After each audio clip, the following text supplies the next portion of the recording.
Alors, il faut le savoir, le blogging, c'est fini, c'est mort.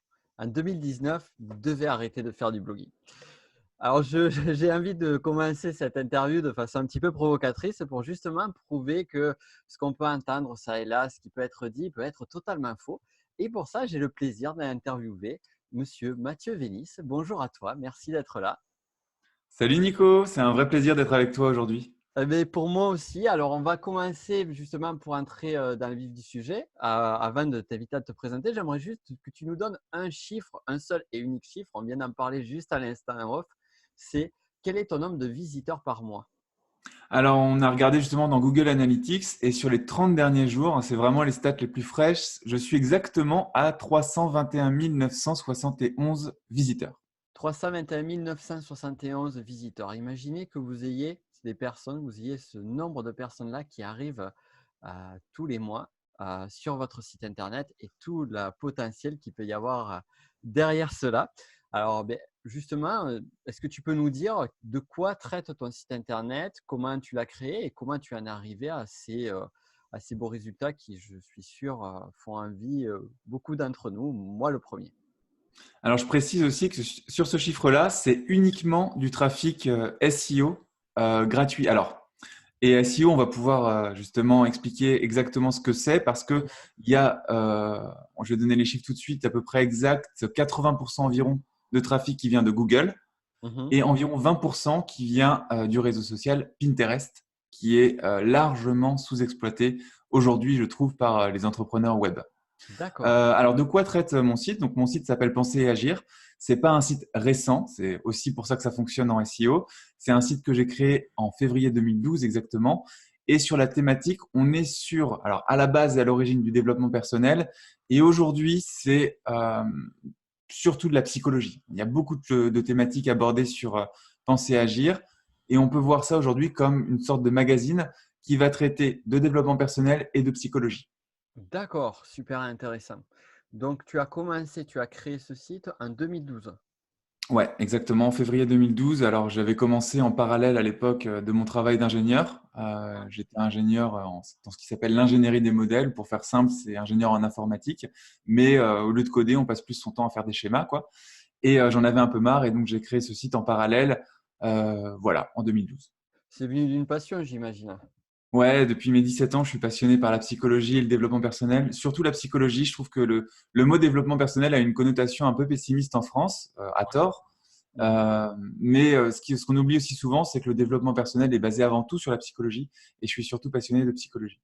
D'accord. Donc, du coup, au début, tu es parti sur le classique, j'ai envie de transmettre ça. Et puis, finalement, tu as vu un potentiel sur le site internet en lui-même, j'imagine. Alors, non, pas, je suis pas le bisounours qu'on raconte tout le temps. Non, non, alors j'avais vraiment envie de transmettre ma passion, ça c'est vrai. Par contre, j'ai créé le site pour en faire mon métier à l'origine parce que il y avait, alors à l'époque, Olivier Roland qui se lançait avec Blogueur Pro. Il Ouais. y avait aussi Sébastien le marketeur français, David Jay et Aurélien Macaire à l'époque, qui étaient donc ce qu'on appelait le groupe des quatre mousquetaires du marketing en France.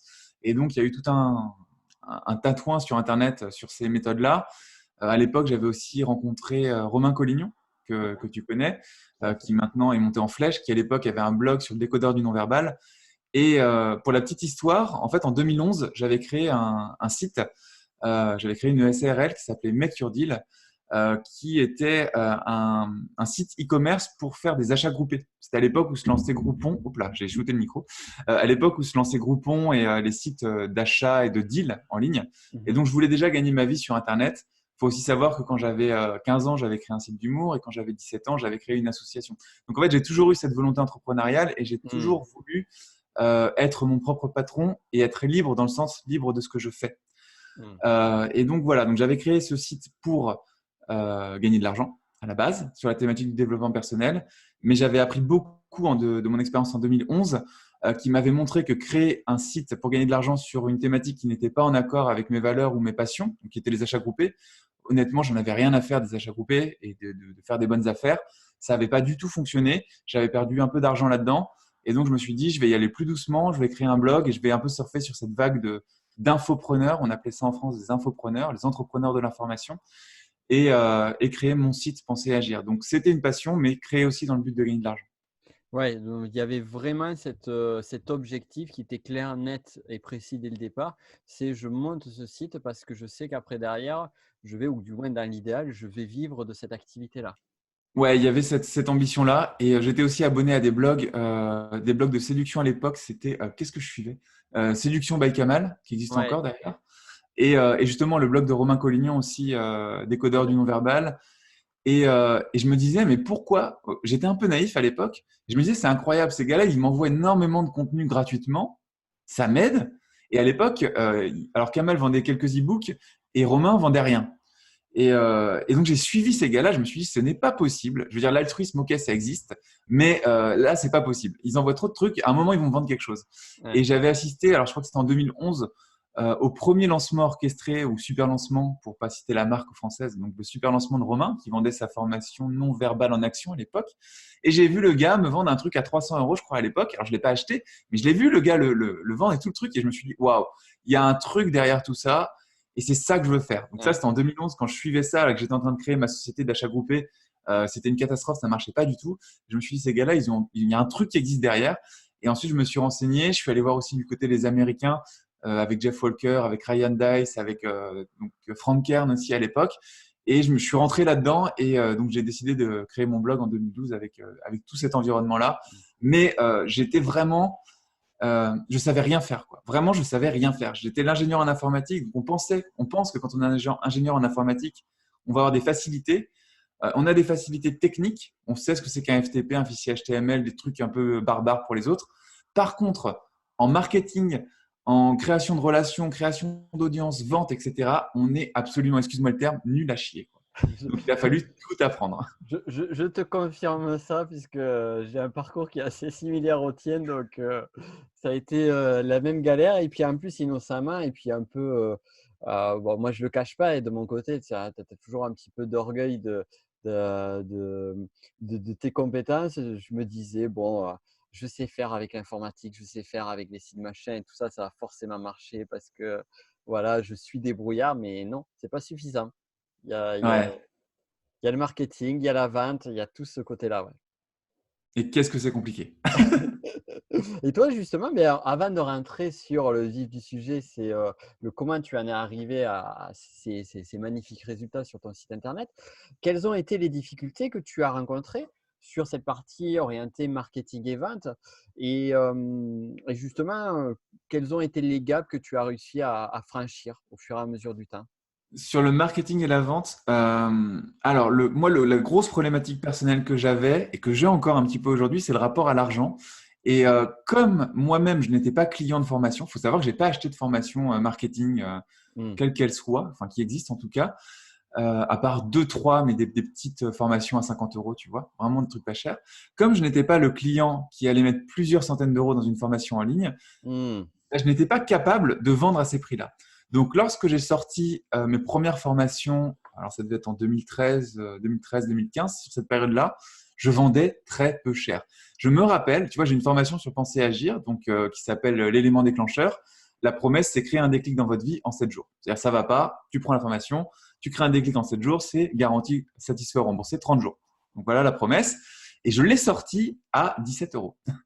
Et aujourd'hui, elle coûte 197 euros. C'est la même formation, sauf qu'aujourd'hui, Mmh. elle est à un prix du marché, un prix qui vaut ce que ça vaut, parce qu'en plus, derrière, il y a un suivi des clients, il y a des réponses aux questions, il y a des transcriptions, il y a tout un tas de choses. Mmh. L'espace formation des membres est vachement développé et tout, mais c'était déjà le cas à l'époque. Mais dans ma tête, alors c'est une formation, tu as 4 heures de vidéo, tu as des tonnes d'exercices à faire, et en 7 jours, tu as une promesse très forte avec une garantie, tu vois. Mmh. Mais à l'époque, quand j'y pense, je me dis, je suis fou, tu vois. Mais j'avais ce blocage sur l'argent et je l'avais vendu 17 euros. Bon, et Ouais. maintenant, je la vends 197. Alors, imagine la différence. Ouais, ouais, c'est drôle ce que tu dis là parce que encore une fois, c'est un vécu que j'ai eu aussi. Mm. J'avais du mal à acheter des formations, on va dire, à des tarifs, on va dire, qui dépassaient, la centaine d'euros. Ouais, Il m'a fallu un petit moment et justement, ça se répercutait comme toi sur mes prix qui étaient des prix, ridicules sur des formations et après coup, alors je ne sais pas toi comment justement tu as réussi à faire ce cap-là. Je sais que moi, le fait d'acheter, d'investir plus de mon côté sur des formations un petit peu plus élevées m'a amené à débloquer cette partie-là. Toi, qu'est-ce qui t'a amené à monter tes prix justement? Ça a été. Alors, les formations, je suis moins fan de les acheter en ligne. Et puis j'aime bien. Enfin, je vais surtout les prendre aux États-Unis. Il y a des moyens de trouver certaines formations comme ça. Par contre, quand j'ai commencé à investir, c'est dans les séminaires. Hmm. Et quand je me suis mis à mettre 200, 300 euros pour une journée de séminaire, bah, j'ai vu en fait la différence, le gap. Et aussi, il y a quelque chose d'hyper important, c'est de faire la différence quand on est entrepreneur entre son argent personnel et l'argent de sa société. Et là, il y a vraiment une différence énorme. Pour ça, il faut commencer à faire un peu de chiffre d'affaires, mais c'est intéressant d'avoir cette distinction avant même de commencer à faire du chiffre d'affaires. Comme ça, on met directement les bons prix. C'est que si par exemple, on va faire un calcul hyper simple pour les gens qui nous écoutent, je fais 100 euros de chiffre d'affaires avec ma société, TTC. Là-dessus, il y a 20% de TVA qui partent, donc 20 euros. Et ensuite, si je veux me verser, on va dire, les 80 euros qui restent en salaire, j'enlève encore 40 euros, qui sont les charges patronales, quand on a une société SARL ou SAS. Puis là, j'ai négligé toutes les charges en termes de prestataires ou de coûts de produits, etc. Bon, pour faire simple. Donc 100 euros, il reste 40 euros. Donc, quand on réfléchit à une somme euh, personnelle d'investir par exemple 40 euros, c'est exactement la même chose que si la société investissait 100 euros. Hmm. Tu vois, en termes de rapport de force, on va dire, Hmm. en enlevant les charges, la TVA et tout en France. Quand j'ai pensé comme ça et que je me suis dit, OK, ma société, ce n'est pas moi, c'est une autre entité, une personne morale, comme on dit en loi, bah, ça a été beaucoup plus facile pour moi d'investir de l'argent que si c'était mon argent personnel. Donc là, cette distinction m'a vraiment aidé. Et puis ensuite, bien, il faut se payer. Enfin, tu vois, il y a un moment, si tu vends 17 euros, tu vends 10 formations à 17 euros, ça fait 170 euros. Bon, tu vends 197 euros, ça veut dire qu'il faut que tu convertisses 11 fois moins pour que ce soit moins rentable de vendre à 197 euros qu'à 17 euros. Hmm. Donc ça, déjà, quand tu fais ça, tu fais les chiffres. C'est comme les Américains disent do the math, tu vois, fais les maths. Prends-toi un peu de temps, mets-toi devant une feuille et tout, et fais tes petits calculs comme ça. Tu te rends compte qu'en fait, tu perds pas 11 fois la conversion. En plus, c'est complètement faux ça. Hmm. Et donc, tu vas gagner beaucoup plus d'argent. Et c'est nécessaire. C'est pas un caprice ou juste le fait de se dire c'est mentir. C'est nécessaire si tu veux un jour pouvoir te payer. Donc, Ouais. il y a un moment, il faut regarder la vérité, enfin, avec la vérité en face et comprendre pourquoi les gens vendent à ces prix-là. Et toi aussi, vendre à ces prix-là pour pouvoir te payer tout simplement. Ouais, complètement. Et je rajouterai un autre point, tu vois, si ça peut vous aider, moi, ça m'avait vachement débloqué aussi dessus. Tu parlais des séminaires qui durent une journée et finalement, le contenu, si on parle en termes de contenu pédagogique, sur une formation d'une heure, enfin, d'une heure, 2 heures, 3 heures, comparativement à un séminaire, tu peux trouver à peu près le même niveau de contenu, voire parfois plus. Mhm. Et de mon côté, c'était les formations en présentiel. Quand je me suis formé à la PNL, tu vois, jusqu'au niveau d'enseignant, ne serait-ce que le niveau d'enseignant, c'était, alors j'ai plus les prix, mais c'était 5000 balles pour 21 jours de formation. Donc, Mhm. quand toi, après, tu vas vendre une formation numérique à 100, 200, 300 ou 400 euros et que tu sais le contenu qu'il y a comparativement à une formation en présentiel, effectivement, il y a toujours ce gain qui est présent. Et c'est bien aussi de mettre, comme tu dis, mettre les choses en perspective par rapport à d'autres façons d'accéder à cette connaissance-là. Ouais, non, t'as vraiment raison. Et en France, il y a encore, enfin, en tout cas dans le développement personnel, tout ce qui est psychologie, toutes ces choses-là, il y a encore énormément d'éducation à faire sur le marché parce que les gens ne se rendent pas compte du coût de l'information. Et il y a encore cette envie d'avoir des objets physiques ou de la prestation présentielle Hmm. qui coûte du temps à l'instructeur et donc qui coûte très cher, alors qu'en dématérialisé, c'est plus ou moins la même chose à partir du moment où on peut être autodidacte et autonome et on a les mêmes informations. Donc et ça a un coût. Et dans l'infoprenariat, en tout cas à l'époque, 2012-2015, c'était vraiment pas ancré dans nos têtes et on vendait vraiment pas cher parce que nous-mêmes, on n'avait pas compris que ça avait une vraie valeur ce qu'on faisait. Ouais. Il faut respecter la valeur de ce qu'on crée. C'est vraiment important.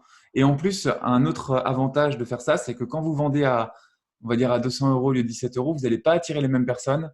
Ouais. Et, et ça évite d'avoir ce que j'appelle les touristes ou les emmerdeurs, c'est des gens qui s'investissent pas vraiment dans une formation, qui vont mettre 17 euros pour, je sais pas, tester une garantie de remboursement ou juste comme ça parce que c'est pas cher. Alors que 200 euros, les gens réfléchissent avant de les mettre, c'est normal, c'est une grosse somme.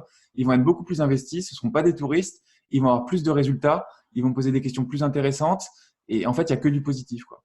Tu viens de soulever un point qui est vraiment très intéressant, que moi, je l'ai retrouvé forcément sur le support client.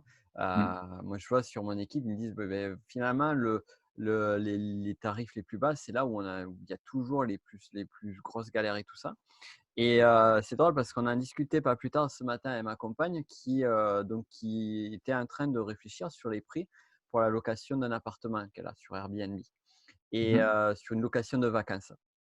Et sur la log de vacances, c'était assez rigolo parce qu'elle regardait les prix des concurrents et sur la même résidence, les premiers apparts étaient à 50. Alors, c'était en pesos chiliens, mais l'équivalent en français, en euros, c'était à 50 euros. Mhm. Elle disait, moi, il est à 100 euros, un peu plus de 100 euros. Elle me dit, mais il est hors de question, et c'était le juste façon de penser, de le descendre à 50 euros parce que je préfère le vendre moins, le louer moins et pas avoir des personnes qui vont être des emmerdeurs, quoi. Et c'est souvent, on a ce truc-là, c'est que moins on met d'argent sur quelque chose, plus il y a d'exigences, paradoxalement. Et j'ai vraiment. D'ailleurs, je ne sais pas pourquoi. Peut-être que tu as la réponse à cette question. Pourquoi est-ce que justement, les personnes, quand elles vont payer moins cher, on va retrouver des personnes qui vont être 10 fois plus exigeantes pour un tarif beaucoup plus bas? Ah, Tu as rencontré ça aussi. ouais, bien sûr, mais je pense que c'est tout simplement enfin, on est pareil, on est tous pareils. C'est les gens qui vont aller vers les prix les moins chers sont des gens qui font attention à leur argent et qui n'en ont pas beaucoup généralement. Mm. Quelqu'un qui gagne 10 000 € par mois, il n'en a rien à foutre d'économiser 50 € sur 100 Ouais, euros, tu vois. 50, ouais. 100, 200, 300, même jusqu'à 1000, pour lui, c'est presque pareil. C'est Cédric Anissette qui expliquait que la richesse, la vraie richesse, c'est jusqu'où tu peux aller en dépensant cash sans que ça te fasse absolument rien. Il y a des gens, ça va être 10 euros, et il y a d'autres gens, ça va être 500 euros, et d'autres gens, ça va être 50 000 euros. Le gars qui est milliardaire ou multimillionnaire, quand il dépense 50 000 euros, c'est comme toi si tu dépenses 100 euros, et c'est comme quelqu'un au SMIC qui va dépenser 10 euros. Tu vois ce que je veux dire? Ouais, Et complètement. donc, quelqu'un qui fait attention sur un site comme Airbnb à une différence entre une chambre à 50 euros et une chambre à 100 euros, c'est tout simplement qu'elle n'a pas beaucoup d'argent. Mhm. Sinon, elle ne ferait pas attention à ça. Et quand tu n'as pas beaucoup d'argent à ces niveaux de revenus-là, eh bien, en fait, ça reste une dépense quand même. C'est peut-être tes seules vacances de l'année. C'est peut-être ton seul souffle où Mhm. tu vas souffler de ton travail qui t'emmerde et où tu bosses 50 heures semaine pour rien. Tu pars en vacances une semaine, tu fais l'effort de mettre 50 euros par nuit et donc tu Mhm. as des exigences bien supérieures à une autre personne qui va mettre 100 euros. Tu vois, comparativement dans le Ouais, même bloc d'immeuble que tu dis, qui lui, voilà, il a vu les deux prix, il s'est dit, bon, je prends celui-là, ça me dérange pas. Tu vois, il fait pas la course à l'économie, je pense que c'est ça. Et quand ouais. tu n'as pas beaucoup d'argent, c'est difficile. Il faut arrêter de dire mettez de l'argent, etc. Oui, il faut mettre de l'argent, mais il y a aussi quand même une personne qui est au SMIC, c'est super compliqué et c'est normal qu'elle soit Ouais. exigeante pour Ouais, un logement.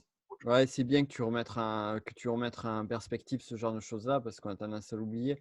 Il y a souvent beaucoup d'espèces de croyances, enfin, du moins dans le milieu, on va dire, sur cette notion d'argent à lâcher tout ça. Et il y a des personnes qui vraiment, comme tu dis, qui galèrent. Un sou est un sou, quoi.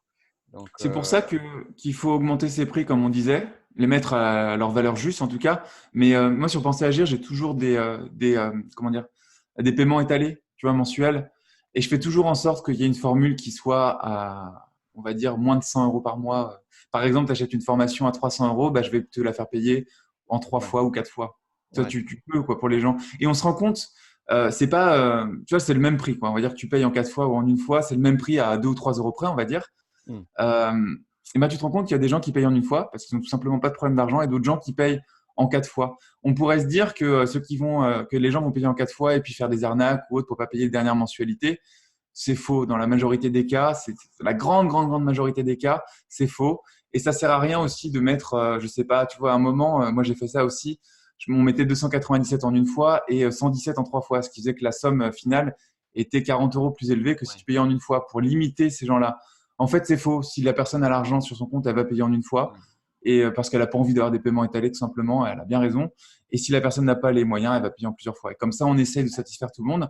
Ensuite, si la personne n'est pas prête à mettre cette somme-là, bah, c'est tout simplement qu'elle n'est pas prête pour suivre cette formation-là et qu'à mon avis, elle a d'autres problèmes à régler avant de s'intéresser à ça. Et tu as raison aussi sur ce point-là. Effectivement, bon, il y a des gens malhonnêtes partout, ça c'est clair. Sur les paiements plusieurs fois, on a tendance à le voir. Mais de façon générale, je suis entièrement d'accord avec toi. C'est parfois le grand classique, ben, il y a un paiement qui passe pas parce que la personne a changé de carte bancaire ou la carte bancaire a expiré.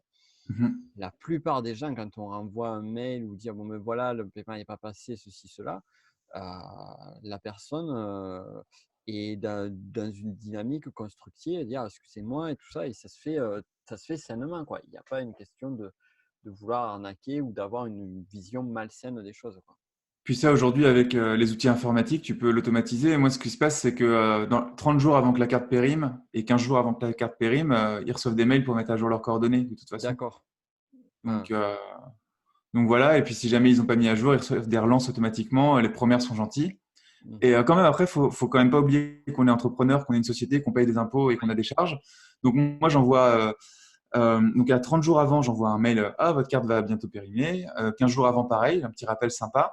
Si ça passe pas, je leur dis toujours poliment et super gentiment, le paiement n'est pas passé, est-ce que vous pouvez mettre à jour? Ensuite, j'ai un deuxième rappel qui commence à durcir un peu en disant, il serait temps de mettre à jour.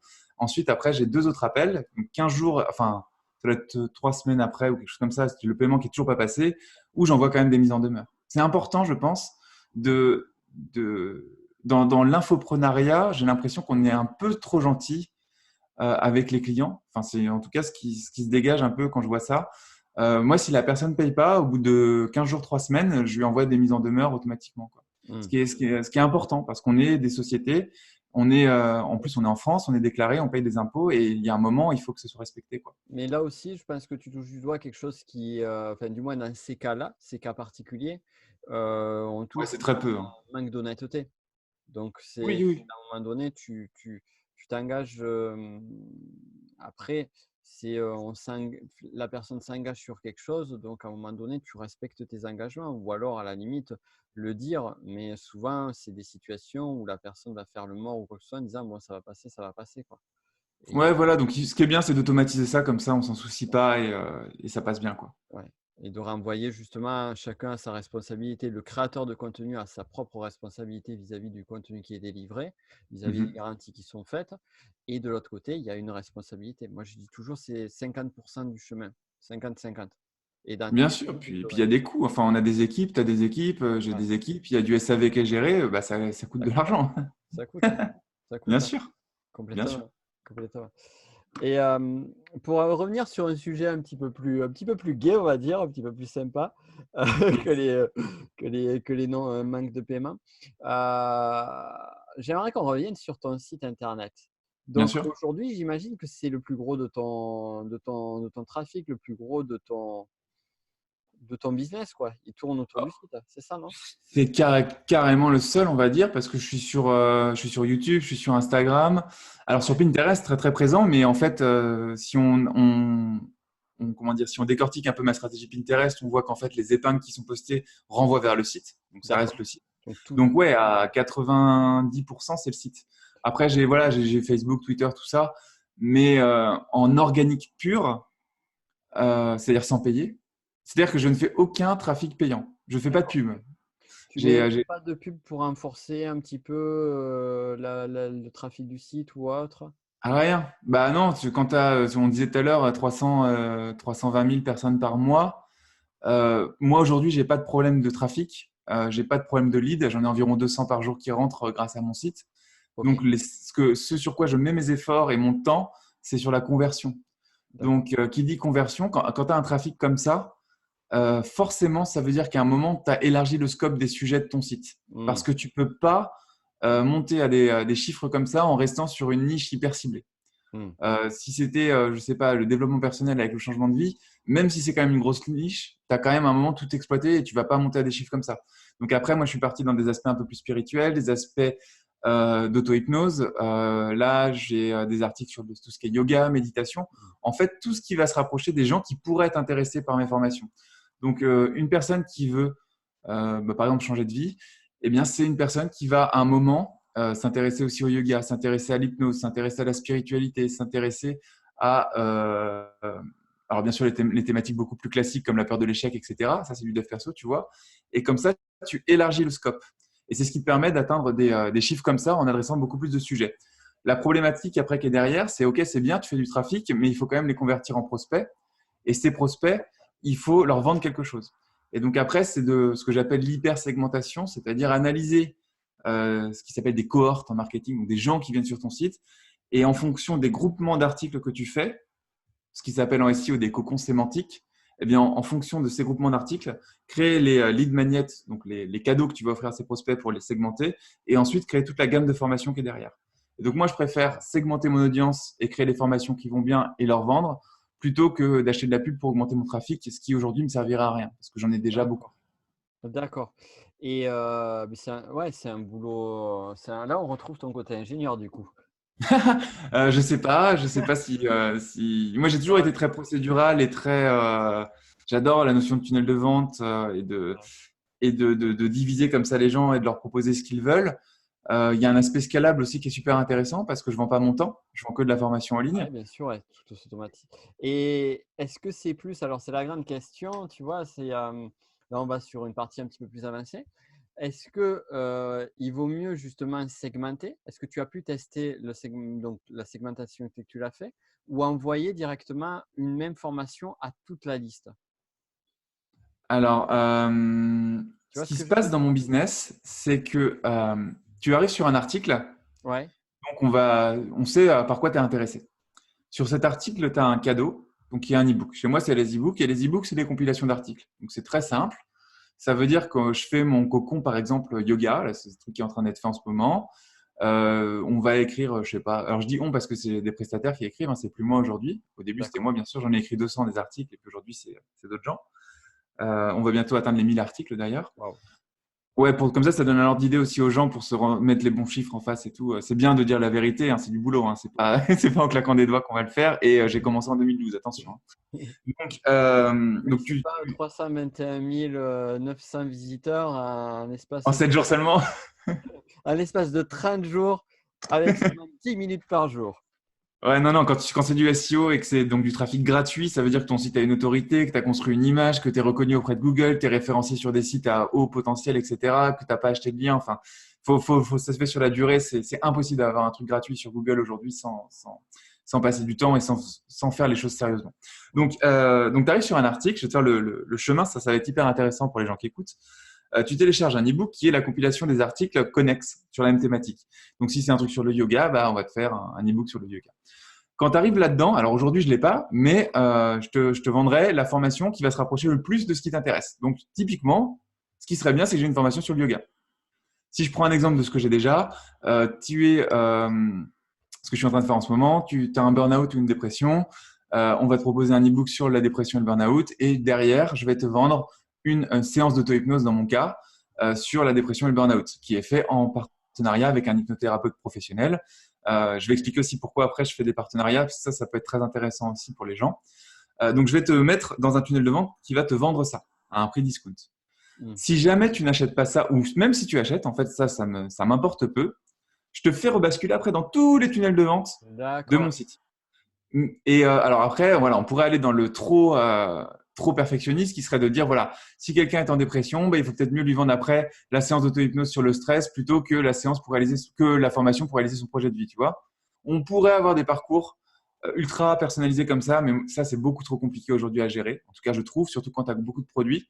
Donc moi, en fait, ce qui se passe, c'est que tu rentres, tu fais un tunnel de vente qui est une séquence d'engagement. J'applique exactement la stratégie marketing qui s'appelle The Invisible Sales Machine, la machine de vente invisible, qui est une formation de Ryan Deiss, D'accord. qui est un marketeur américain. Ryan, R-Y-A-N, et Deiss, D-E-I-S-S. Il a fait une formation, la machine à vendre, et c'est ça que j'applique depuis 2015. Donc en gros, tu essayes de vendre quelque chose, et ensuite, s'il a acheté ou il n'a pas acheté, ça change rien. Tu lui fais reparcourir les tunnels de vente de ton système, les autres, parce qu'il est potentiellement intéressé par autre chose. Et ça se fait plutôt bien, c'est plutôt facile, parce que c'est juste une petite séquence d'emails qui va, alors chez moi, c'est tous les 15 jours, toutes les semaines, non, je crois que c'est tous les 15 jours, qui va proposer les différents e-books que j'ai créés, en fait. Donc, en fait, tout est très logique. Tu prends une thématique, en SEO, ça s'appelle un cocon sémantique. Tu écris plein d'articles dessus, donc moi je les commande. Ensuite, je les compile, j'en fais un e-book.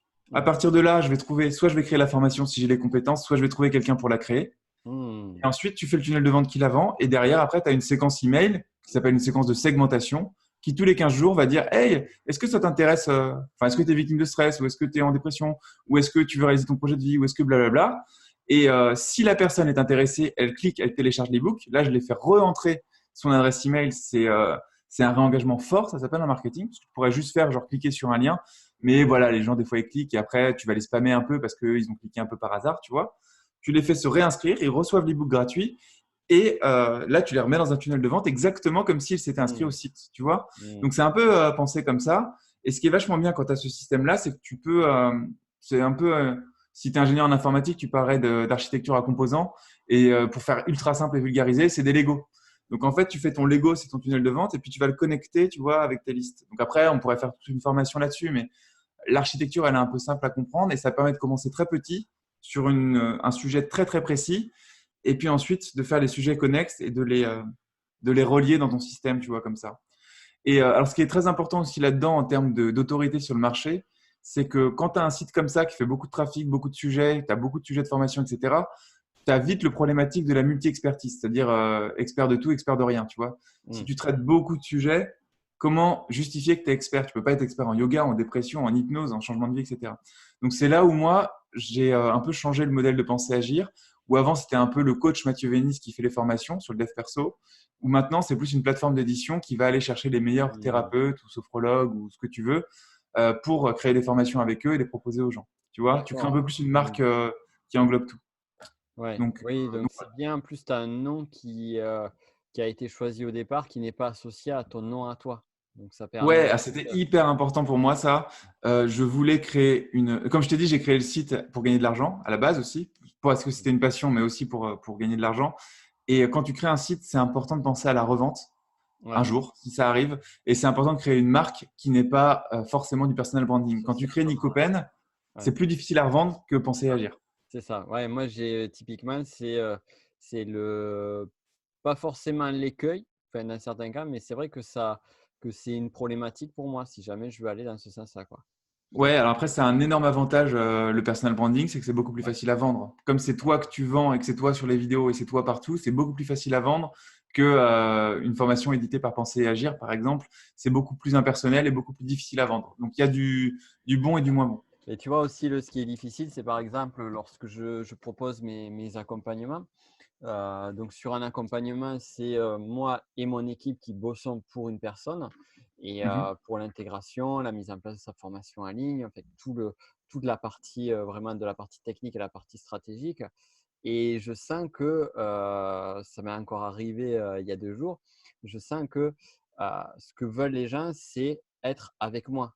Donc, Mhm. c'est difficile de dire à un moment donné, tu vois, je peux sous-traiter toute une partie. Par exemple, la partie technique est sous-traitée, la coordination du projet de l'accompagnement est sous-traitée. Mais la partie coaching stratégique, toute la partie stratégique, ils veulent le faire avec moi et pas avec quelqu'un d'autre.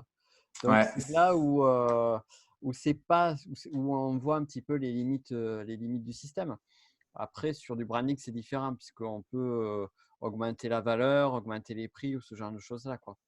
Mais Sur cette problématique de coaching, tu as Alexandre Cormon, qui est ouais, donc coach amoureux, qui a une solution sur son site en fait, si tu veux être coaché par lui, c'est beaucoup plus cher que si tu veux être coaché par un coach de alexandrecormon.com, tu vois.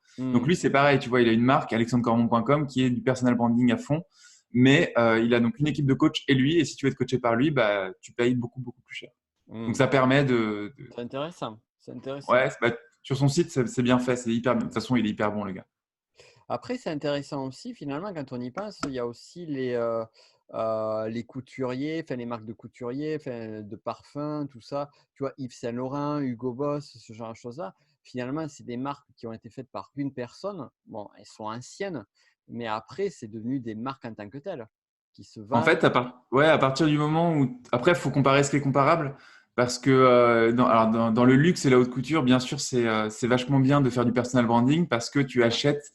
Alors, je sais pas ce que c'est, moi, je ne comprends pas grand-chose à ces trucs-là, mais c'est la Non plus. créativité. Ouais, c'est la créativité, l'idée novatrice du gars. Tu Ouais. vois, c'est sûr que quand tu vas chez Célio, tu vois, c'est bon, ok, c'est une marque, mais quand tu vas chez Yves Saint Laurent, c'est autre chose. Tu vas chez ce gars-là, c'est un, comment ils appellent ça? C'est un grand couturier.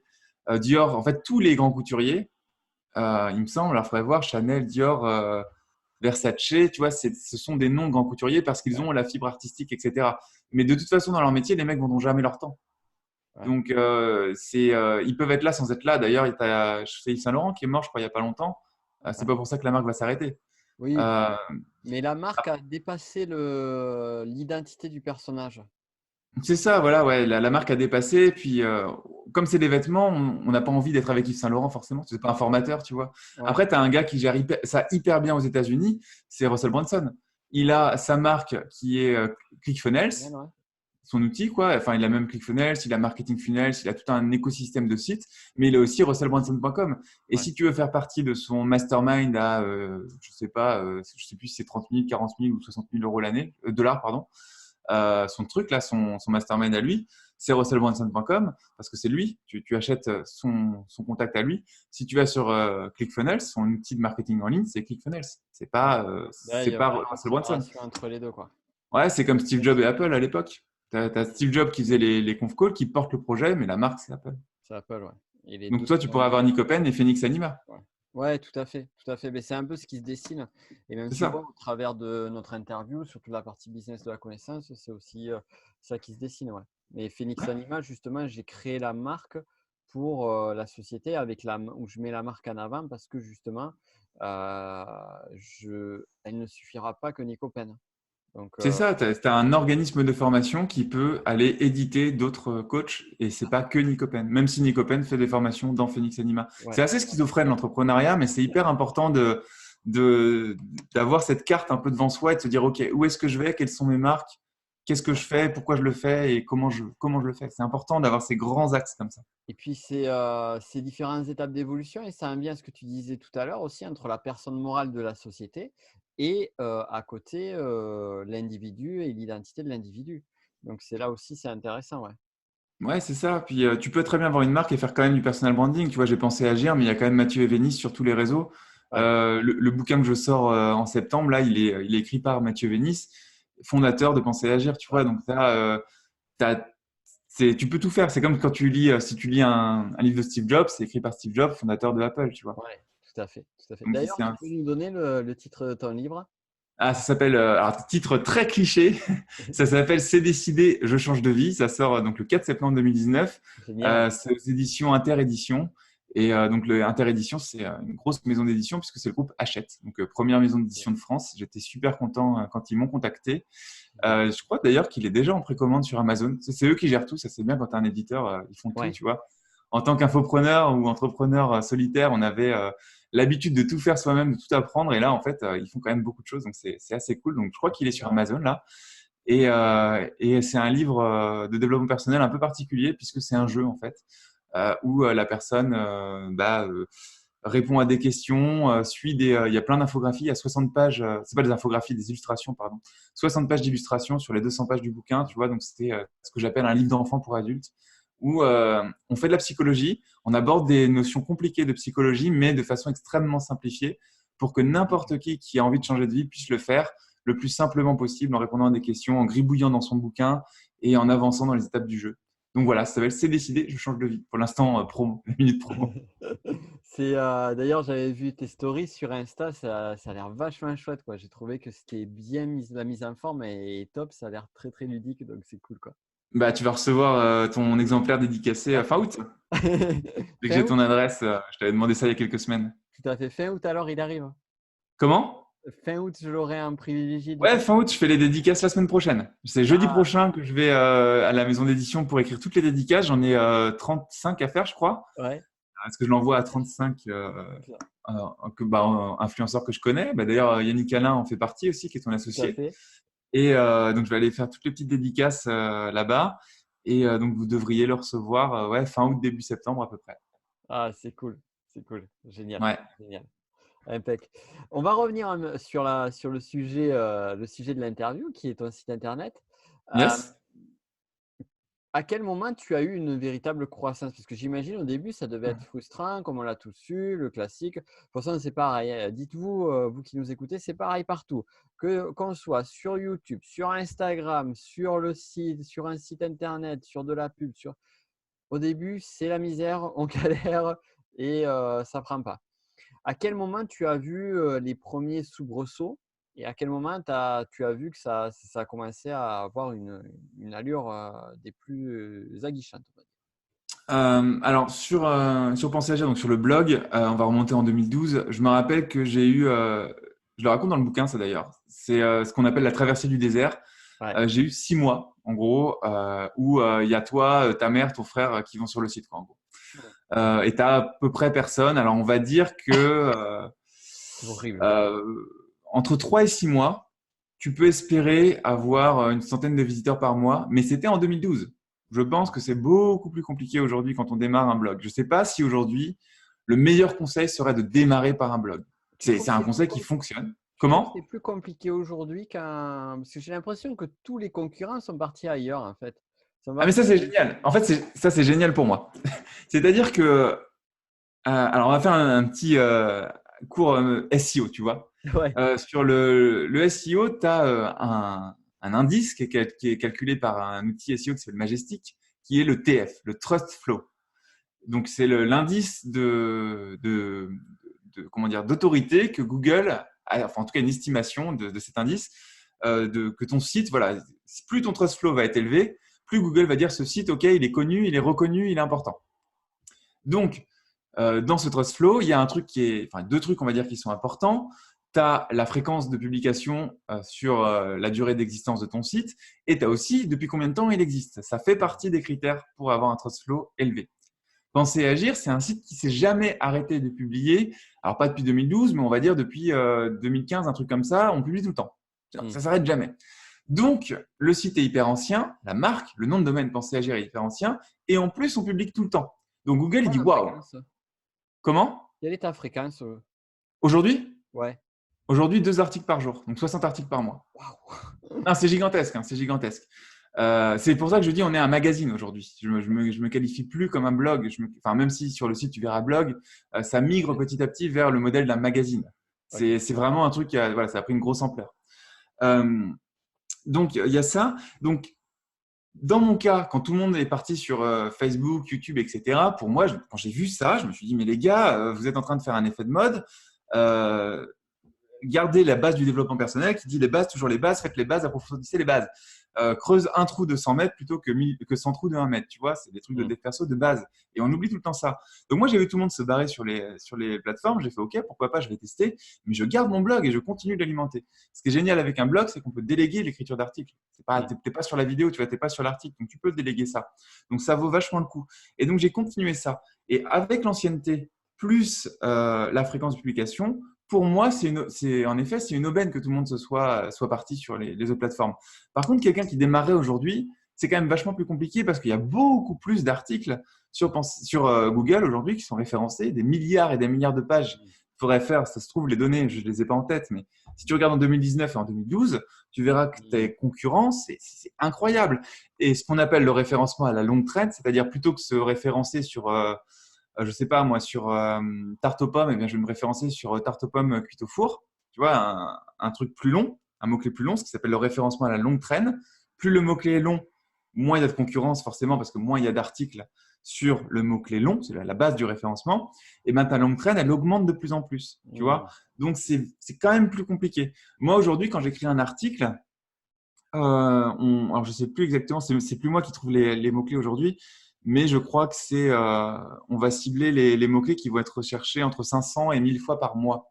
Tu vois? C'est Ça pas veut ouf. dire que si tu arrives à être premier sur Google, tu vas avoir entre 500 et 1000 personnes par mois, ce qui reste très peu au regard de 321 000 personnes par mois, tu vois? Et en plus, quand tu écris des articles, tu seras jamais, même moi, je suis jamais premier sur Google sur tous les articles que j'écris. Loin de là, loin de là, loin de là. Donc là, aujourd'hui, mon pourcentage d'augmentation par mois, il est entre 3 et 5%. Tu vois, D'accord. tous les mois, je vais avoir 3 à 5% de trafic de C'est plus. joli quand même, hein? Sur 321 000, ça représente, je sais pas, ça représente, c'est comme si tu rajoutais un jour dans le mois à chaque fois, à peu près, je crois. Tu as l'effet cumulé après qui se met derrière, hein? Bien sûr, et voilà, et donc on arrive là, c'est pour ça aujourd'hui que j'ai des chiffres comme ça. Mais attention, pour 3% d'augmentation de mon trafic, alors attention, il faut faire 3% de 321 000, hein. j'écris 60 articles par mois qui sont sélectionnés par une personne dont c'est le métier. C'est pas moi qui sélectionne les trucs. Et il est meilleur que moi, c'est-à-dire que je pourrais même pas t'expliquer exactement comment il fait. C'est là où quand tu as une société, tu vois aussi que tu t'entoures de personnes qui sont meilleures que toi pour certains domaines. C'est difficile à admettre au début quand on s'est formé. Tu vois, moi, j'ai passé des années à essayer de comprendre le SEO. C'est quand même assez compliqué. J'ai même été directeur marketing. J'ai été ingénieur en 2012, mais après, j'ai été directeur marketing d'une boîte aussi quand j'ai dû retrouver un job salarié à un moment dans l'histoire de Pensée Agir parce que j'arrivais pas à me payer, tu vois. Et dans cette boîte-là, j'étais chargé du SEO, tu vois. Et le jour où tu trouves un gars qui est meilleur que toi et tu l'embauches et tu le payes, ça fait mal à l'ego, mais c'est hyper important d'admettre ça. Et à un moment, de te dire, OK, j'ai pas toutes les compétences et il y a des gars qui sont meilleurs et tu les mets au bon poste, quoi. Donc, tu vois, voilà, c'est fait de façon presque industrielle aujourd'hui sur mon site. Le blogging n'est absolument pas mort. Ça fonctionne très, très, très, très bien, mais il faut être professionnel. C'est-à-dire qu'aujourd'hui, si tu veux lancer un site web ou un blog, faire du marketing de contenu et du SEO, donc de l'organique, du gratuit, c'est un métier, c'est professionnel. Là où sur YouTube, par exemple, il y a encore des canaux. Enfin, il y a encore des gars qui s'en sortent. Je pense à Stanislas Leloup de Marketing Mania qui a monté sa chaîne à 250 ou 300 000 personnes C'est hallucinant. en 2 ou 3 ans. Mais surtout en faisant presque pas de vidéos. C'est-à-dire, il fait une vidéo par mois, je crois, le gars. Mais ses vidéos, elles sont incroyables. Tu vois, c'est pas la même chose. Il y a beaucoup de. Tu as deux façons, par exemple, d'appréhender YouTube. Tu as la même stratégie qu'un blog SEO, faire du référencement à la longue traîne. C'est ce que fait Alexandre Cormon. Il va te faire, donc lui, coach amoureux, il va te faire toutes les vidéos sur comment oublier son ex quand on l'aime, comment oublier son ex quand on a machin, enfin, tu vois, il va te faire toutes le truc à la longue traîne qu'on parlait. Il va faire la même chose sur YouTube. Faut pas oublier que YouTube, c'est Google, donc c'est les mêmes règles. Et tu as des pethes malins comme Stan, des petits génies, tu vois, qui arrivent à faire des vidéos qui sortent du lot. Et là, tu as pour les personnes créatives et je sais pas, moi j'ai pas la réponse, j'y arrive pas sur YouTube, mais les gars qui vont te faire des super montages audio, qui sont super créatifs et tout, tu peux t'en sortir aujourd'hui d'une autre manière avec YouTube. Après, tu as aussi Instagram aujourd'hui qui est un immense canal, mais alors ça n'engage que moi, je pense que ça marche beaucoup mieux si tu es une fille un peu sexy, tu vois. Le barbu qui fait de la psychologie sur Instagram, bon, enfin, je parle de moi là quand je dis ça marche pas terrible. Tu vois, j'ai 1400, je crois, followers, un truc comme ça. Je l'ai lancé il y a pas longtemps le truc, donc ça marche quand même, mais parce que j'ai une audience ailleurs. Tu vois, j'ai le site web, j'ai Ouais, 60 tu as 000. ramené ton audience sur Insta, quoi. Voilà. Mais mon audience, c'est des femmes de 40, 50 ans. Elles sont pas particulièrement sur Insta, tu vois. Ouais. Par contre, si tu es un peu dans la fitness, dans le fitness, le régime, le bien-être, que tu es une fille, que tu es un peu jolie, que tu n'hésites pas à poser en maillot de bain ou faire des trucs un peu sexy. Alors, ça peut paraître un peu, je sais pas s'il y a des féministes ou autres qui écoutent ça, qui disent encore un gars qui parle comme ça. Non, non. C'est quand tu fais du marketing et que tu as une société, il faut connaître les réseaux, tu vois. Instagram, ce qui fonctionne, C'est factuel, ouais, cet état de fait. bah, c'est des photos, quoi. Et puis, si tu veux savoir comment un réseau fonctionne, tu l'installes, tu te mets nu, tu vois, tu l'installes nu sur ton truc, tu mets aucune. Tu vois, tu mets pas ce que tu aimes, tu le configures pas, tu vois. Puis tu regardes ce qu'il y a dans le fil d'actualité. Et tu vas comprendre que ce qu'il y a dans le fil d'actualité, c'est ce qui marche le mieux, tu vois, sur n'importe quel réseau que ce soit. Et tu vas voir que tu n'auras que des filles en maillot de bain et en string, quoi. Ouais. Donc, Très c'est ce qui marche le mieux sur Instagram. Si tu peux être comme ça, si tu peux faire ton marketing comme ça dans ta niche, va sur Instagram. Si tu es dans la psychologie, moi, ce qui fonctionne chez moi, c'est le blogging et Pinterest. Parce que là, sur Pinterest, tu as plein de femmes, c'est mon audience, de 40, 50 ans qui vont aller faire de la recherche pour de la déco et aussi de la psychologie, etc. Et ça marche très bien. Et tu vois, sur Pinterest, aujourd'hui, j'ai 42 000 abonnés, ce qui est quand même énorme. On n'en parle pas, tu vois, de ce réseau-là, mais c'est énorme. Et ça me ramène 20% de mon trafic. C'est-à-dire que sur les 321 000, il y a 20% qui viennent de Pinterest. D'accord, c'est pas rien, c'est pas rien du tout, quoi. Waouh. Mais ouais, mais parce que comme j'écris 2 articles par jour, enfin j'écris, Penser, agir, écrit, c'est pas moi, hein. J'ai une graphiste derrière qui va me faire l'épingle qui correspond à l'article et qui va le mettre sur Pinterest. Moi, ce réseau-là, il me coûte absolument zéro. Enfin, en temps, je parle, hein. En argent aussi, parce que bien sûr, il y a la graphiste. Mais en temps, ça me coûte absolument zéro. Et c'est 20% du trafic. C'est gigantesque. Et pour faire un calcul dans l'os, tu vois, enfin, comme ça, c'est 20% du chiffre d'affaires. Parce que c'est directement corrélé dans ces cas-là. Vu que moi, c'est le site, c'est le truc vraiment principal. Donc, Pinterest, si vous êtes dans cette niche-là, ça vaut le coup. Mais c'est la même chose, tu vois, il faut savoir où on est. Si on est dans le marketing, je suis pas sûr que Pinterest ce soit le meilleur réseau, par exemple. Mm. Par contre, Instagram, ça peut être sympa si tu es dans le marketing, que tu voyages beaucoup et que tu as une belle voiture et que tu as envie de montrer, tu vois ce que les Américains disent, le show don't tell, montre, ne raconte pas. Et le gars qui a une vie extraordinaire, qui fait du marketing, qui veut mettre en avant ça, ce que font Franck Roca, ce que font Alexandre Lawel, je crois, celui de Manger Vivant, etc., Cédric Anissette, Florent Fou, tous ces gars-là là, du Make Money, ils montrent leur vie sur Instagram et je pense que ça fonctionne bien. Ça fonctionne moins bien qu'une fille en string, mais ça fonctionne quand même bien. Moi, par exemple, si j'avais ce délire un peu de partir en Thaïlande et tout, ce qui n'est pas du tout moi, enfin, je suis pas du tout dans ce truc-là. Moi, je suis très bien à Paris, dans mon appart et tout. Mais si je voyageais beaucoup et que j'aimais ça, ce serait intéressant à montrer sur Instagram. Mais comme moi, j'aime bien travailler en bureau, mes journées sont moins fun, quoi, tu vois. Donc, Ouais, ça marche moins bien sur Instagram. ouais, c'est sûr. C'est sûr que ça joue sur le contexte, ouais. Mais c'est ça. Donc, il faut pas prendre la dernière tactique à la mode. Je trouve ça complètement débile. Il faut s'écouter, voir comment est-ce qu'on vit. Et il y a toujours un réseau ou un truc qui existe. Et après, ça n'empêche pas d'être partout, tu vois. Mais tu peux pas développer tous les réseaux à fond, je Ouais, pense. ça c'est sûr. Ça c'est Donc sûr. moi, je suis sur Instagram. J'ai des prestats qui postent les photos, les trucs comme ça. Je fais tous les 3 mois, je fais une séance de shooting photo avec un photographe. Je fais 50, 60 photos et ça peuple Instagram pour les mois qui viennent, tu vois. Mm. Et j'ai des gars qui postent et ça va. Mais c'est juste pour être un peu partout. C'est important d'être quand même partout pour les personnes qui te suivent parce qu'ils disent OK, c'est un truc sérieux, il est partout, on le retrouve. Et il y a des personnes qui ont envie de te suivre partout. C'est généralement les meilleurs clients, donc faut être là pour eux. Mais après, faut mettre des vrais efforts, de l'argent sur ce qui correspond à ton audience et ce qui correspond à toi. Ouais, ouais, c'est très sage le conseil. Très, très sage. Et ça remet un petit peu les choses en perspective. Donc, je te remercie pour ça. Ouais, et puis surtout, enfin, je dis ça aux gens qui écoutent, fuyez les tactiques à la mode. Là, en Ouais, ce moment, c'est Seigneur Deck. c'est WhatsApp, là, en ce moment. Ah T'as- oui, j'ai vu passer ça. Comment? J'ai vu passer ça, ouais. Ouais, t'as Jean Rivière Ouais. qui est revenu dans le game avec Antoine Pétavin et Antoine BM qui se sont associés. Et ils lancent alors, ça a été lancé aux États-Unis il y a quelques mois. Il faut toujours savoir que, quand même, les gars, bon, généralement, c'est des trucs qui existent un peu ailleurs. Et donc, en ce moment, la mode, c'est WhatsApp. En fait, ces tactiques-là sont vachement bien quand tu fais déjà beaucoup d'argent et que tu as envie d'avoir un nouveau canal, que tu as de l'argent à mettre et que tu as envie de tester les trucs et tout. Par contre, si tu es débutant, faut quand même rester sur les bases. C'est vraiment, c'est des trucs qu'on voit en dev perso, c'est reste toujours sur les bases, tu vois. Donc, si les gens qui écoutent sont débutants ou sont, on va dire, à moins de 100 000 euros par an de chiffre d'affaires, développez les bases à fond. Si Hmm. c'est YouTube pour vous, faites du YouTube à fond et attendez que ça marche. De toute façon, quel que soit le réseau, vous aurez toujours 6 mois de traversée du désert où il va se passer strictement rien. Et je pense qu'on peut remettre en cause sa stratégie au bout de 6 mois à peu près. Mais faut les passer ces 6 mois, Ouais. il faut plus rien.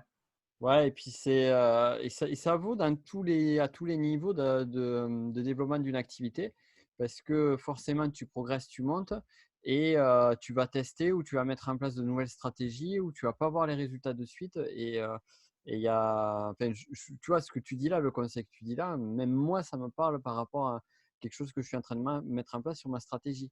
Et je sais Mhm. pertinemment que si au bout d'un mois ou 2 mois, eh bien, là j'ai déjà passé un mois et demi mais j'ai pas de résultats concrets, tu vois, ou très faibles.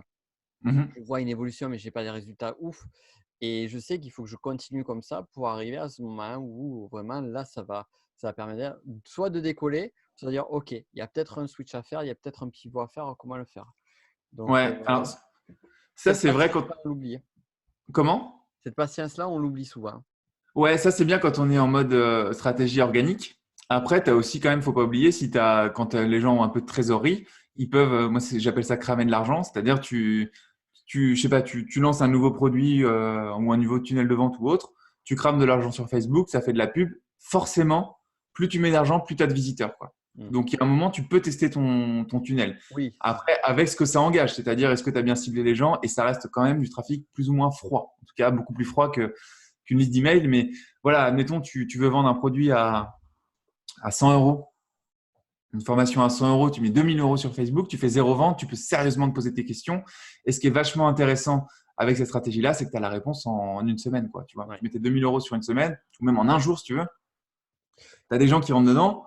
Si tu vends zéro, à la fin, tu mets un sondage, pourquoi vous n'avez pas acheté? Tu as une matière phénoménale. Donc, il ne faut pas non plus dire que la publicité, c'est mal ou qu'acheter, c'est mal. Non, c'est bien, hein, c'est intéressant. Mais après, la publicité, malheureusement, parce que je vois, tu vois, j'essaie de transposer par rapport à ce que je suis en train de mettre en place en termes de stratégie. Typiquement, puisque j'ai investi pas mal en publicité, là, ça ne marche pas, quoi. Ça marche Alors, pas. moi, j'ai jamais réussi. Enfin, moi, j'étais à l'équilibre à l'époque. Alors, quand j'ai fait de la publicité, je crois que moi, j'ai fait que sur Facebook. Ouais. Je crois que j'avais testé en 2015, quelque chose comme ça. J'ai dû mettre jusqu'à 7 ou 8 000 euros, je crois. Et j'ai pas perdu d'argent sur la somme globale, mais j'en ai pas gagné. Cool, déjà. Donc, Ouais. ça Ben faisait du moi, là, prospect. c'est juste, c'était même pas que c'est même pas une question de cash flow, enfin, positif ou négatif, de retour sur investissement positif ou négatif, c'est même que c'est même pas applicable, tu vois. Donc, D'accord. C'est parce que tu dois être dans un cas un peu plus particulier, du coup. oui, voilà, tout à fait. Tout à fait. Tout à fait. Mais moi, je suis toujours dans les cas particuliers. Sinon, c'est pas drôle. Ah, faut faire attention à ça aussi, hein. C'est Sébastien, le marketeur français, qui disait que tu avais plusieurs barrières psychologiques et l'une d'elles, tu en as quatre, je crois, principales, et l'une d'elles, c'est mon cas est différent. Quand on dit, ouais, Ouais, mais ouais, moi, dans tout mon à cas, c'est fait. différent. Tout à fait. Tout à fait. C'est resté Non, gravé en moi, ce truc-là. c'est bien. Ouais, c'est bien. Non, c'est pas dans ce sens, ça. C'est que j'ai besoin de me dire, j'ai un besoin de différenciation qui est nécessaire, qui est vital, qui est même archaïque. Ok. Mais c'est un autre sujet. Sur ça, je vais te poser l'ultime question de cette interview. C'est est-ce que tu peux nous donner une de tes pires galères sur ton aventure et qu'est-ce que tu en as tiré? Ouais, si, une de mes pires galères. Si, la pire. Alors, faut savoir que quand on est entrepreneur, les dépressions et les burn-out font partie de pas de notre quotidien, mais font partie du chemin. Et en On les France, il faut les oublie. accepter. Comment. On les oublie, celle-là. Ouais, mais il faut les accepter, il faut être Ouais. prêt. Il y a un truc important qui dit, les Américains disent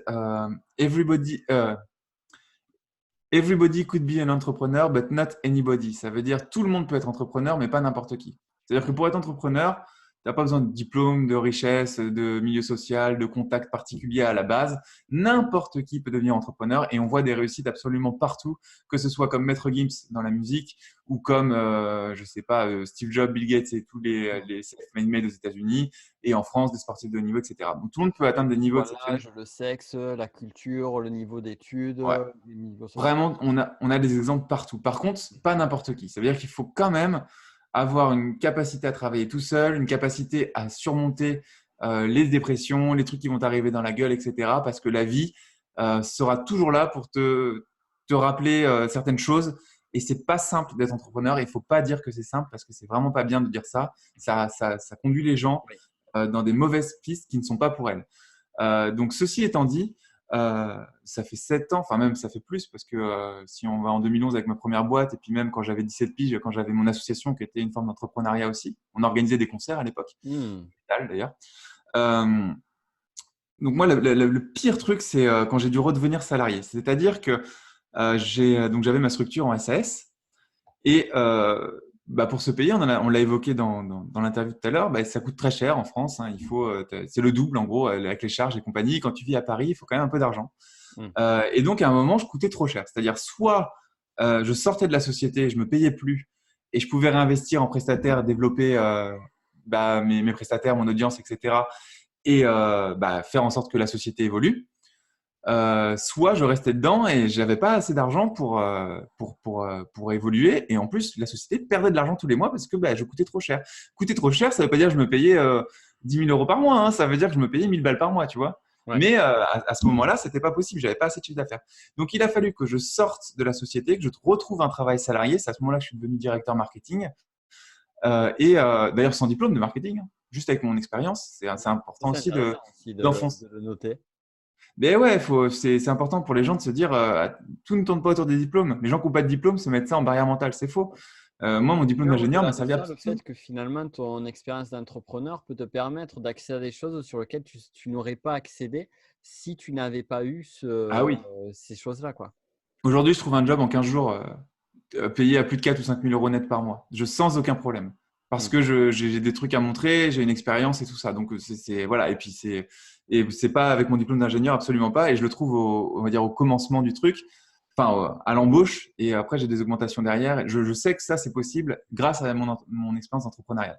Mais quand il a fallu donc du coup que je redevienne salarié, ça a été vraiment très très compliqué parce qu'il a fallu avoir un chef, etc., accepter d'être dirigé, enfin en tout cas qu'on donne des ordres. Le pire pour moi, c'est les horaires de bureau. C'est-à-dire que je suis un vrai bosseur, moi.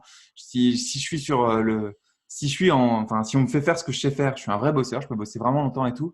Mais par contre, je peux pas être là à 9 heures et partir à 18 heures, tu vois. Moi, j'ai envie d'être là peut-être à 13 heures et partir à minuit, ou peut-être à 5 heures du mat et partir à 14 heures, tu vois. Mais j'ai pas envie tous les jours d'être Ouais. là de 9 heures à 18 heures, et si un jour j'ai pas envie de travailler, j'ai pas envie d'y aller, tu vois. Et quand tu as fait 6 ans d'entrepreneuriat ou 5 ans d'entrepreneuriat, ben, tu as oublié ça, tu vois. Et tu reviens dans la vie réelle. Et en plus, j'étais dans une start-up, donc le patron comprenait ça. Par contre, les collègues comprennent pas, et tu peux pas avoir un gars qui fait ça et les autres, tu vois. Pour moi, ça a été horrible, mais horrible.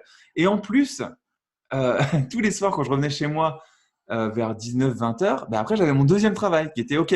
J'embauche les prestataires, je délègue tout, je développe Penser Agir, etc. Et donc, je travaillais jusqu'à 2 heures, 3 heures du matin.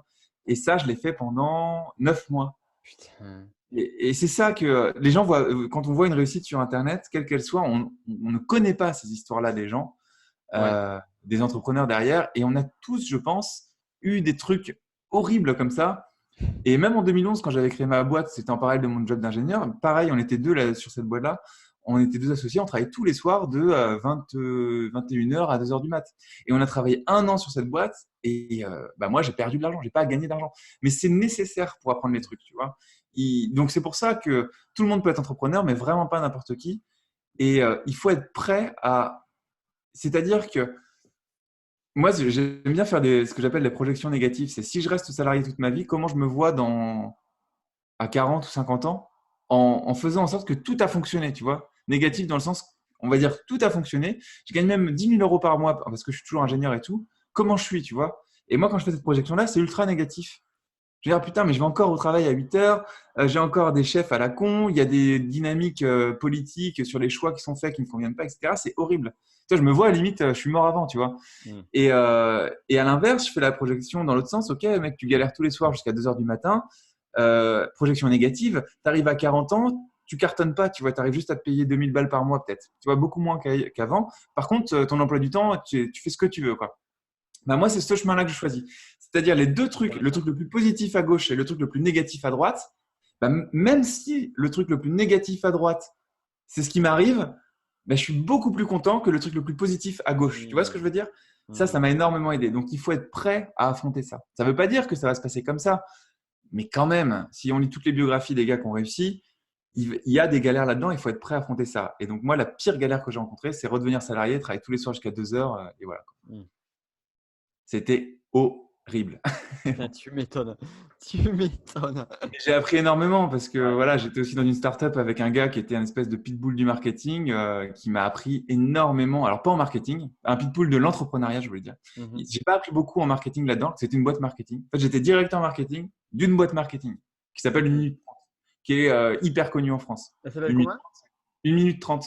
C'est D'accord. Ah la plus oui, grosse. ça me parle, ouais. Tu connais, ouais. C'est la plus grosse agence marketing en France, Ouais. d'inbound marketing.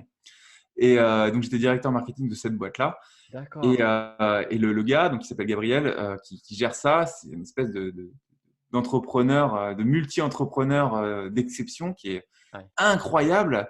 Et moi, j'ai appris énormément j'étais au bureau avec lui, tu vois, donc j'ai appris énormément de son mindset d'entrepreneuriat. Marketing, j'étais déjà vachement avancé, donc j'ai pas appris énormément, même s'ils font du très bon travail. Moi, j'étais déjà très avancé, donc j'ai pas appris énormément. Par contre, gestion des équipes, gestion de l'entrepreneuriat, investissement, tout ça, j'ai appris énormément. Et Yeah. cette expérience douloureuse m'a permis d'avoir l'équipe de prestataires que j'ai aujourd'hui, de monter à 60 articles par mois, Mm. enfin, je sais pas, sur les 2 ou 3 années, ouais, 2 ans qu'on suivi, j'ai multiplié par 8 mon trafic. Je sais pas si tu te rends compte, c'est incroyable, quoi. C'est énorme. C'est énorme. C'est énormissime. Ah, mais c'est cool. Mais merci en tout cas. Merci pour cette belle interview. On a un peu dépassé, mais c'est ça qui est chouette, parce qu'au moins, ça a été du contenu qualitatif. Pour finir, où est-ce qu'on peut te retrouver? Bah, très simple, penser-et-agir.fr. Donc, vous tapez penser et agir, c'est les deux infinitifs, hein, penser, ER et agir, dans Google. Vous pouvez taper Mathieu Vénis dans Google et puis après, en théorie, vous tapez quoi que ce soit en rapport avec la psychologie, des trucs, comment vaincre la peur de l'échec, comment avoir confiance en soi, des trucs comme ça. Je serai pas loin normalement. Et après, si vous voulez vraiment découvrir mon travail d'un point de vue développement personnel, là où j'ai tout mis vraiment, c'est le bouquin. Donc, c'est décidé, je change de vie. Il est disponible sur Amazon en précommande et ça sort le 4 septembre 2019. Ça a été un an de travail je trouve en tout cas que j'ai fait quelque chose de bien. Et c'est un résumé de, je sais pas, 40 à 50 heures de formation en ligne qui sont condensées dans un bouquin de 200 pages avec 60 pages d'images, des exercices et tout ce qu'il faut dedans. Donc, si vous avez envie de faire du développement personnel Ouais. ou de changer de vie, le livre, c'est bien. Voilà. Mais sinon, inscrivez-vous sur Pensez Agir. Génial. Mais vous avez les liens de toute façon qui sont dans la description comme d'habitude. Et si vous avez aimé cette interview, ce que je pense que ça a été le cas parce qu'il y en a beaucoup, beaucoup de contenu, puis surtout parce que vous êtes là jusqu'au bout, pensez à la partager autour de vous. Comme ça nous aide à tous et à laisser un petit commentaire aussi. Ça fait un moment que je ne l'ai pas dit, donc profitez-en aussi. Merci à toi Mathieu pour toute la richesse de ce que tu nous as apporté aujourd'hui, pour le plaisir de la conversation et puis pour avoir donné de ton temps pour cela. Avec plaisir. Merci à toi, Nico. Mais merci, merci. Et mais merci à vous de nous avoir écoutés et à très vite. Bonne journée. Salut.